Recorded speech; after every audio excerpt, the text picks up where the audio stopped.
Il giorno dopo l'imperversare della furia del maltempo a Bolzano Vicentino è tempo di fare la stima dei danni che 20 minuti di vento, grandine e pioggia hanno lasciato a terra.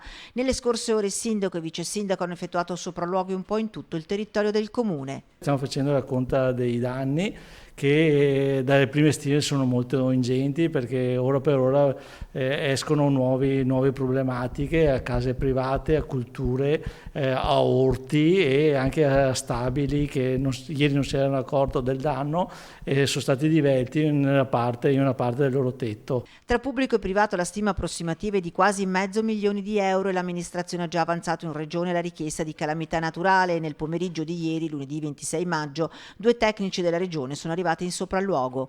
Una combinazione è quella di vento a 80-100 km/h e grandine che per una ventina di minuti ha flagellato il medio-alto vicentino, colpendo una serie di comuni in maniera più o meno violenta, da Montecchio Precalcino a Cavazzale, Caldogno, Isola Vicentina, Monticello Conteotto e Bolzano Vicentino.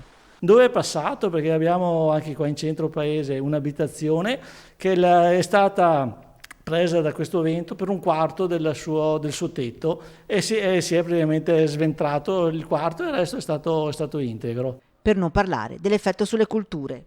Il vento ha sradicato molte piante al confine con le culture e la grandine ha fatto la parte dal leone rovinando la maggior parte delle culture che nel nostro caso sono mais e rovinando le serre e le culture anche gli ortaggi.